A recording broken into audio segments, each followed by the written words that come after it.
So what happens when two people who between them have the attention of literally billions of us just sit down for a chat? Well, you get this incredible, rare look into what modern fame actually feels like from the inside. We're going to dive into the really fascinating conversation between Cristiano Ronaldo and MrBeast.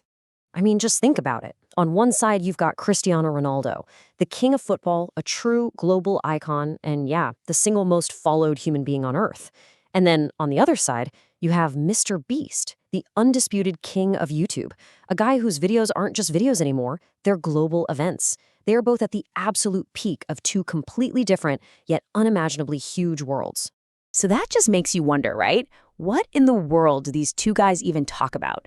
You'd think their day-to-day lives would be light years apart. But, as we're about to find out, when you're operating on a scale that massive, you start to find some really surprising common ground on fame, the insane pressure that comes with it, and what it really takes to win.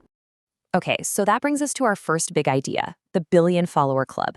And look, this isn't just about the crazy numbers. It's about a specific mindset that very, very few people on this planet can ever truly get their heads around. Let's just start with Ronaldo. He became the very first person in history to cross 1 billion followers across all his social media. Just let that number sink in for a second. 1 billion. I mean, that's more than 1 out of every 8 people alive today. It's a scale that is almost impossible to comprehend. So how does that even feel? Well, for Ronaldo, it was a good achievement, but he says he honestly wasn't all that surprised. He really chalks it up to the passion that people have for him and for the game of football. And it doesn't come across as arrogance, It's more like this deep understanding of the connection he has with his fans all over the world. And this is where it gets super interesting. MrBeast's reaction is basically identical. He's like, yeah, I'm the same way. Every time he hits some new crazy milestone, his reaction is just cool. Everyone tells him he should throw a party and celebrate, and he's just like, why? It just perfectly shows this shared trait you see in so many hyperachievers. The journey and the process are the real goal, not the party at the end. And MrBeast's scale is just as mind-blowing in his own world. His real-life Squid Game video, just that one video, pulled in 600 million views. That is one piece of content reaching a massive chunk of the entire world's population. It's the same kind of drive, just playing out in a different arena. But of course, that level of attention, it comes with a pretty serious price tag.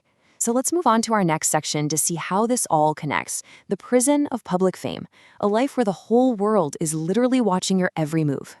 MrBeast kind of jokes around and says he'd pay good money just to see Ronaldo try to take a regular commercial flight. And yeah, it's a funny line, but it points to this really profound and isolating part of their lives. You completely lose the ability to just be a normal, anonymous person doing normal things.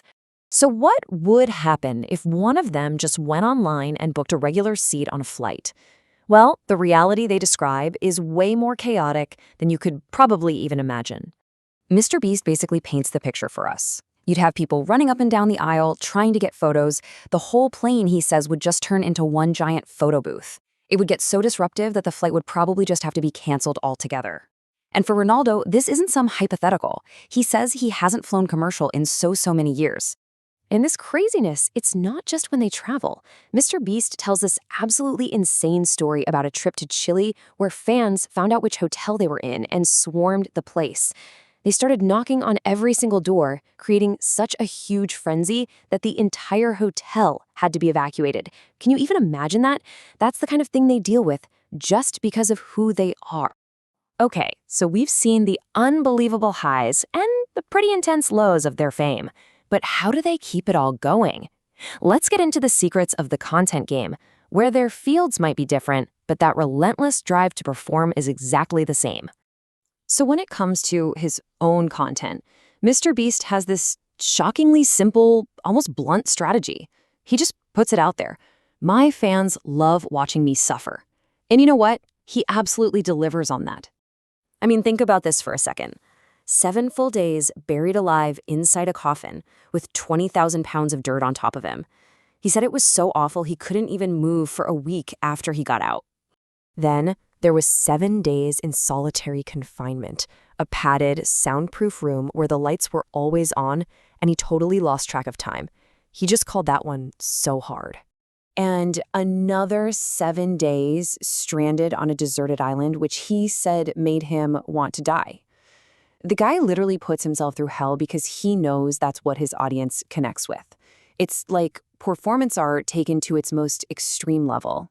But then he totally switches gears from creator to consultant, and his advice for Ronaldo's new YouTube channel is actually super practical.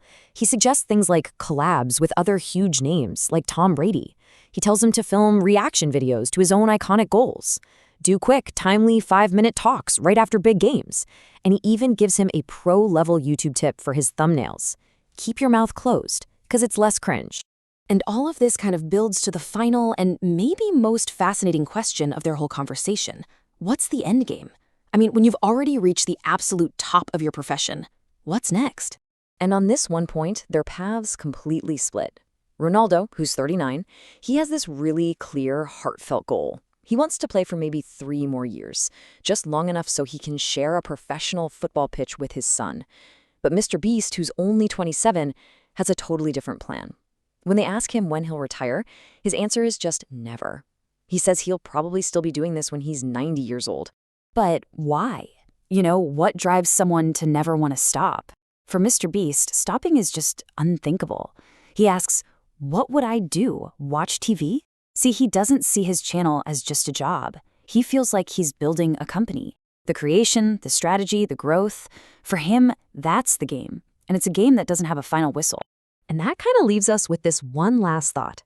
Their conversation gives us 2 totally different answers to the same ultimate question. For one guy, the goal is to have a perfect, meaningful ending. For the other, the goal is to have no ending at all. It really makes you wonder, when you've already broken every record and reached the absolute top of your world, is the only thing left to do to just never stop playing?